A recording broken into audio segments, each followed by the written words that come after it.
องแท้เอาไปหนึ่งก่อนไม่ใส่ก็คือทั้งมาหามทั้งเบาโอริสบายดีวดช่วยบ่ได้บ่ดิวดช่วยบ่ได้เห็นเลยคือดีใจแท้เนี่ยดีใจแท้เนี่ยคือดีใจแท้วะชุบเบิ่งดูเดี๋ยวเอาขออนุญาตนำเรื่องเนาะตกไปหาเพิ่นก็ได้นะจึงเนี่ยเรียบอยู่หันเนาะใส่เรียบร้อยเด้อง่ายครับไม่หนา12เลยไม่หนา12ว่าจะเอาหน้า10แล้วเจ้าบ่มีเอาแล้วหน้า12อยู่นี่บ่ไว้ข่อยอยู่ซิโน่ไว้ทางเวะเนาะสุดบักงามซื้อมาแก่มันสุดเบาลีแก่บ่ได้ทางเบิ่งว่าสิเดียอะไรเนี่ยมันเหลือไว้กว่ามันพอที่ปูนหน้าแม่นว่าตั้งใจเลยแม่นแล้วทางมันเหลือครับมันเบิดแม่นบ่ถึงน้ำแบบว่าถึงรถเนาะได้คนจังเวยบ่นะมันถึงรถเชียงในๆมันเด้อญาติคุณตบหรอกว่าอันนี้ห่างมาได้ก่อนบ่ได้เอาคนเดียวเด้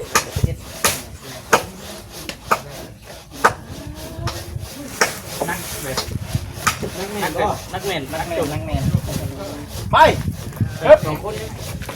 ตาดูเลย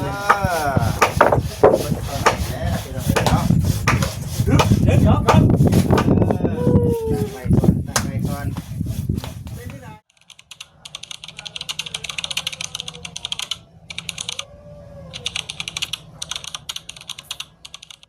เอาบาทตัวกำลังกินเย็นอยู่แม่นบ่พักผ่อนจากน้องบอยสบายดีการเก็บขยะคือนี่พี่น้องเนาะเก็บขี้เหงื่อต้นขี้เหงื่อโฮมกันเก็บเถื่อเล็กเถื่อหน่อยมันก็เป็นบาทตอนนั้นไม่จุดตอนแรกเนาะมันเปียกบดนะ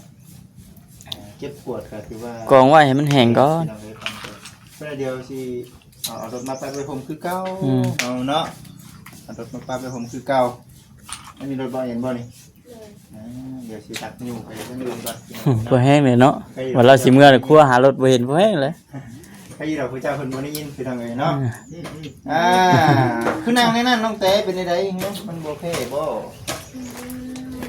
มือยืนมันคือบ่นั่งจับเจือคือบ่นั่งจังนี่มันจังอันนั้นเอาใหม่จ้องเอาใหม่จ้องไปมื้อนี้มีไม้ได้มื้อนี้ได้มาเอาลงก่อนพี่น้องเอ้ยอุปกรณ์ห้องน้ำบ้านน้องเตโอ้ตภูมิยังมาทันได้แดดนี่ถือว่าได้อยู่เนาะเอากาดไปทางไหนบ่จิตนี่กาดไปทางใดอันนี้เล็กนั่นอยู่แล้วจะคิดว่าได้ใดหรือเอาทางยาวสิเลยบ่เนาะหมอดพี่อยู่แล้วหมอดอกนี่ก็ได้น้องๆเนาะว่าหมูสิเจาะใส่หลอดเป้าน้ำตั้งไว้บ่ตั้งไว้ก่อนกำเนิดเรือลงเลยห่างบ่ย่านเราก็จะเก็ดมันเกะกะสิบ่ยังเกะกะเนาะยับออกไปที่นี่จะหน่อยเนาะยับได้ก่อนสักหน่อยครับ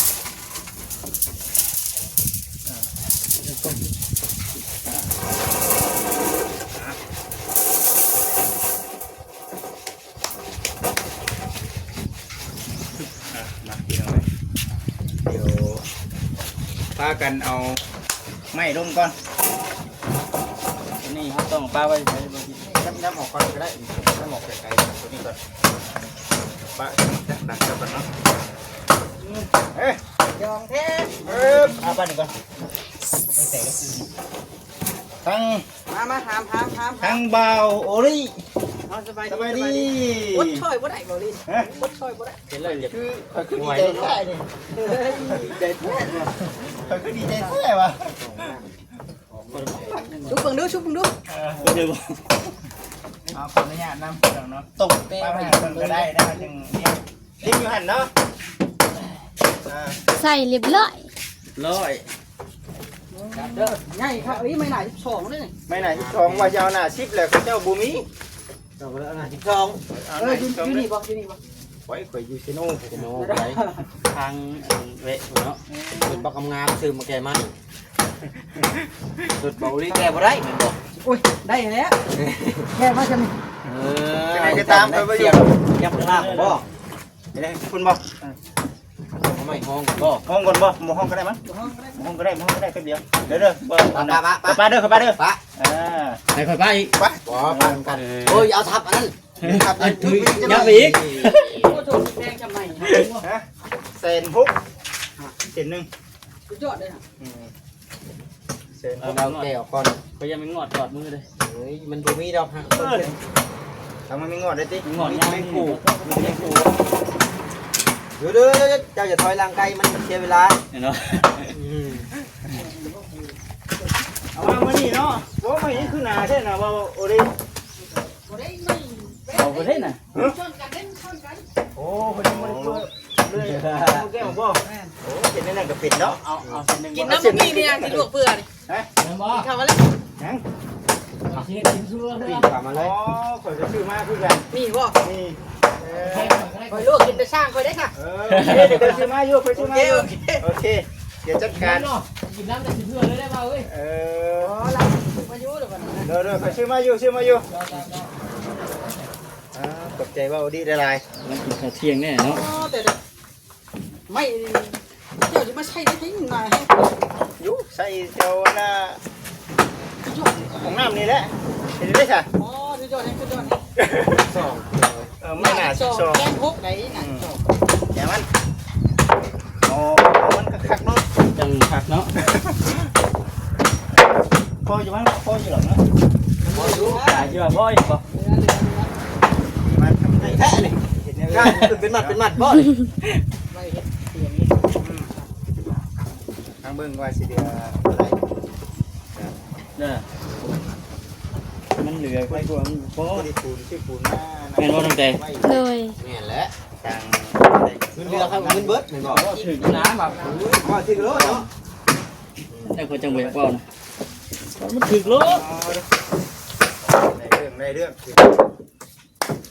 ตัวนี้ยกให้ทางน้องบอยเป็นคนยกลงนี่บอกเพิ่นไปจะทำเพื่อนนะเพิ่นลองให้เพิ่นเบิ่ง ได้ป่ะ เอาได้บ่ ในบ่หาหมอ ต่ เนาะ อ หาหม เอ อง น้องบอยนี่ โอ้ยหาหมอเป็นยังไงเชียงในคนเด้อยัดคุณตกหรอกว่า นี่หางมาได้ก่อนไม่เอาเดียวดิ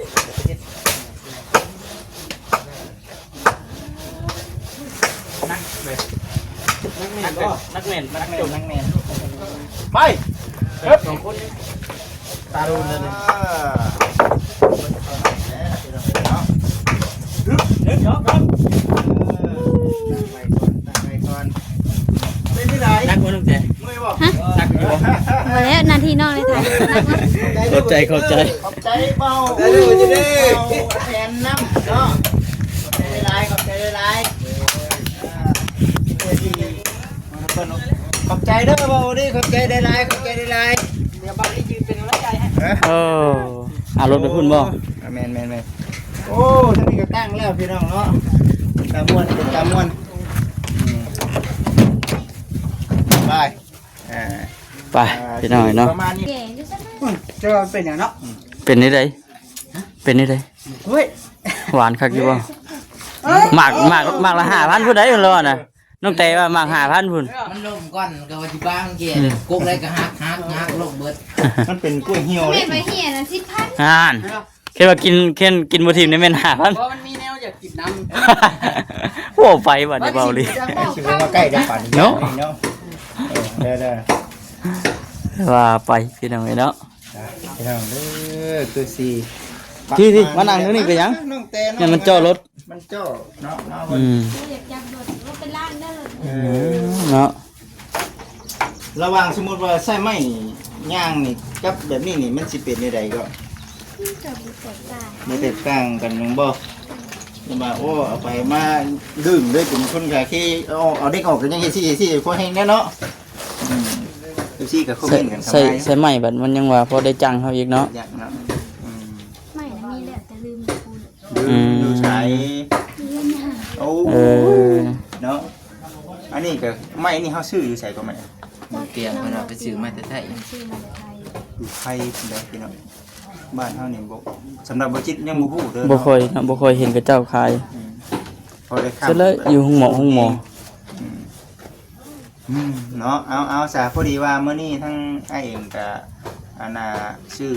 ไม้มานี่แหละเฮ็ดของน้ำของในเฮ็ดทั้งหลังคาน่ะชื่ออุปกรณ์มันมาไว้ก่อนชื่อมาเทื่อละอย่างเนาะ แม่ เป็นอันใดก็จังว่ากันอีกเทื่อแต่ว่ายังเมื่อคืนนี่เป็นจังได๋เมื่อคืนนี่ตกแฮงบ่ฝนเมื่อ บ่ คืน ให้ กินยับเลย หายไป เนี่ย มีแต่ผ้าเหลือง มันสิโล่งบ่เฮ้ยเนาะบ่โล่งเนาะก็บ่เอาเฮทรายมานี่นะ บ่ล่มนะสำหรับน้อง เนาะ ว่านะ แม่นเอาตอนนี้แหละพี่น้องมันจัง เด็กน้อยเลยมันให้สิให้ แม่น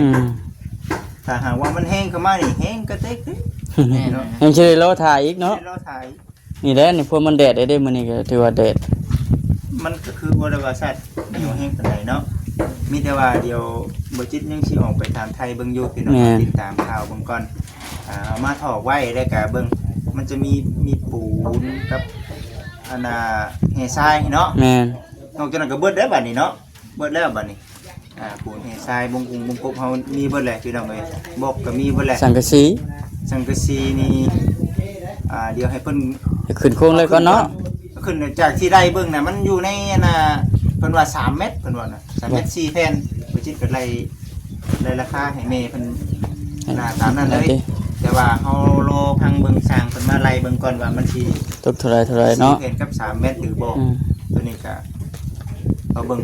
ว่ามันเป็นไปตามเพิ่นว่าก็เอาก็แสดงว่าบ่จิตบอกกับทางเจ้าแม่เพิ่นถือเพราะว่าเฮาได้สังกะสีก็กล้าไว้เผื่อเด้มันบ่คือเฮาเอาเดี๋ยวมาไล่สังกะสีตามหลังได้เอามีแต่กินข้าวได้ยังเนาะผู้ที่ชื่อมีมาก็คือว่าแหละพี่น้องเนาะสำหรับบ่จิตน่ะเปลี่ยนอาหารเด้อเนาะเปลี่ยนอาหารว่ากินแล้วมันยังก็กินมาเบิดแหละกินต้มมีเนาะมื้อนี้เนาะ เออ กินต้มมีพี่น้อง เอา มื้อ ไป นี้ กิ ก็ น ได้ ต้มมี เอาน้อง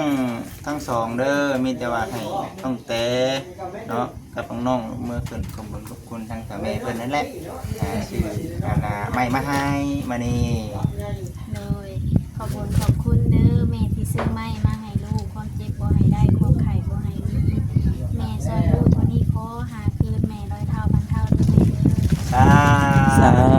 ธุเราติดตามรับชมเบิ่งไปเนาะพี่น้องเอ้ยว่ามื้อนี้สิแบบใดแน่ในเรื่องของน้ำของในเฮานี่การขุดนี่เพิ่นว่าพอบ่ สังโอย พอ สั แล้ ง ว โอยเพิ่นได้เอ่ยเลยแม่นพอแล้วเนาะ เพื่อนพูดตรงอีกนิดนึง อืม สงสัยเพื่อนยังให้มันพ้น พ่นต้อง ให้มันพ่นหน้าดินเด้ พ้น คือเด้ เพื่อมันลุกได้ก็บ่ ประมาณนี้ก็โอเคแล้วนี่บ่ต้ คือ อง สุ เจ้าน่ะพ้นหลายเติมเนาะ ก็ตาม พกแก๊ส เปิด ทอ ครัวนะเฮ็ดบ้านน่ะคุดแบบซี่แหละแล้วก็เอาบล็อกขันกลาง เอาบก เอาพวกกั้นไว้ แต่ก็บ่ได้คันที่เราเฮ็ดแบบคือก่อนนี่จังซี่ก่อนนี่ข้างนี่ ห่าง มัน บ่ เป็นหูเป็นหู เออ ตามดินตามสูตรของไทยเรา แม่น มีแต่ว่าจังใดก็ตามพี่น้องเนาะมีแต่ว่า จังใดก็ สิ ตาม รอตามเบิ่งทั้ง แม่ สร้างโอยเนาะ รอเพิ่นออกมาอัน เป็นยังคายเวียก ออกคำคิดเห็นอีกก่อนเนาะพูดแล้วก็เบิ่งก่อนเป็นได้ว่าซั่น แม่ เนี่ยเพื่อนก็หยอกกันเอาคุณแล้วทิมลงว่าสิเพิ่นนะ เออสิ คำถิ่มลุงใคร ห่วย มาแต่งเนาะ เฮ้ยอันเอาอย่างนั้นสิได้เก็บคืนอีกเด้อ อยู่แล้ว ถิ่มลงสิได้เก็บคืนเด้อบัดนี้ เก็บขึ้นแล้ว ว่า บัด อีก คำถิ่มลุงได้เลยใครในได้ เอ ถิ่มลุง อ เก็บขึ้น ก็ อยู่ หยอ เว้ ก ย กันเด้มันคือ แม่น คุณลงแล้วทิมลงเพิ่น แสดงว่าเราขุดอันลงเลยแต่ว่านี่เด้เนาะเดือมื้อเช้านี่บ่ คืนนี้ จักโมงก่อน อืม คืนนี่ก็คุด 10 โมง 10 โมง 11 โมง พอลามายังเห็นเพิ่นคุณของน้ำ โอ้ยง่ายช่วงมันอากาศเย็นนะเนาะอากาศเย็นตอนเว้นชีมันแดดได้บัดนี้ น้องที่สองแต่ว่าโอเคเยี่ยมพี่น้องเนาะไปมาเร็วก่อนชาติเนาะไปสาพี่น้องเด้อสำหรับคลิปนี้เราติดตามรับชมไปคลิปหน้าสำหรับคลิปนี้เดี๋ยวเฮาสิจูเพิ่นจูไผพากันตุ้มมีกินก่อนพี่น้องเอ้ย ลุยเลยบ่ เอา บุกเลยแล้วเนาะ ยิ้ม เออ สวัสดี เออ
ต้องพากันไปเย่ไข่มดแดงบ่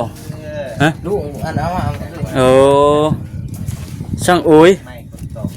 นี่ได้หมอ พันเชยน้อยเดียวน้อง กำลังสิพากันลวกมีพี่น้องเอ้ยเนาะ ง่ายไม่มีเกิน พากันกินข้าวตอนนั้น หรือว่าหาวัน บ่ายใช่โมเมนต์ตอนเที่ยงตอนบ่าย ตั้งน้องเต้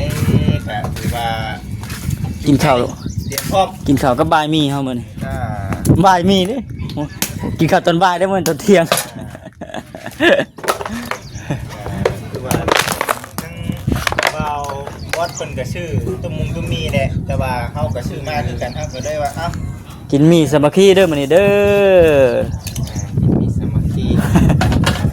ก่อนพี่น้องเอ้ยเนาะ เห็นว่านั่นก็ต้มใส่กระทะนี่ก็ได้เนาะว่าจิเนาะ ได้ เป็นน้ำหมอกเป็นล้างก่อนเช้านี้น้ำยังไม่ล้างสวยดิเนาะ แล้วก็ปวดขาเนี่ย อืม พี่น้อง14เอ้ยเนาะคือว่าที่เงินน้องเอ็มเก่าเช่นเดิมเอามานี่ก็ได้ให้น้องโอ้ย เพิ่นยังบ่ทันได้มาว่าจิ เป็นยังเพื่อไว้ต้มเพื่อต้มเพื่อน้องโอ้ยน้ำ สร้างโอย ช่างเจาะพี่น้องเนาะอะไร โมเมนต์สร้างเฮ็ดได้ ช่างเจาะช่างเจาะเอาเบิ่งไปน้ำกันพี่น้องเด้อลุ่มมาจังฮะ หินกระไพ่บนออกก็ชื่อแท้สุดได้ ตัวเองเนี่ยนี่ติ หินกระไพ่พอสร้างเนี่ยกระไพ่กันยังไม่ได้ไปส่งนะอยู่แล้วเนียนสองเถื่อเลย กินได้ป่ะอ๋อเชิญแซ่บทั้งนี้ก็กำลังจู้คือกัน ต้มมีสามัคคีมื้อนี้ กินได้บ่บ่คิดไพ่คุณคิด ได้บ่ มันล้ม ลุ่มบ่ได้บ่มั้ง เฮ้ยน้องเต้ ได้บ่น้องแกไม่ตกลงไผหนึ่งเข่าแต่ละมื้อ เลยโซซีมือกัน ยังโมเมนต์คนดังกว่าได้อันนี้ มือคนดังปานใดติดังเด้อบัด ดังนั้นเว้าแล้วเป็นคนดังบ่ได้แล้วได้อยู่เนาะประมาทน้องเตไปแล้ว ขี่กระตุกเนาะ มาแต่คุณ เอานี่ได้เอามาแต่เฮือนย่าบ่นี่เชื่อเอาบ่ก็เจ้าขายนี่ยังพูดเอิ้นว่ายังว่าคนดอกบ่ คอนดอกใส่อันน้ำกุ้งเนาะกินไม่ย่างบ่ได้เห็นไปนี่แต่เฮิงได้พี่น้องแต่ข้าวตะกี้น่ะเฮ็ดอยู่เฮ็ดน้ำกบกุ้งเนาะบ่ครับเนาะ แม่น เฮ็ดน้ำกบกุ้งหรือว่าไม่ย่างเอาคอนดอกมาแล้วก็อันน่ะตีนี่พอดีเป็นพื้นอ้อยแบบนี้อ๋อเท่าได้เรื่องไปชุกก็เหมือน ไปชมติดอยู่แล้วป่ะ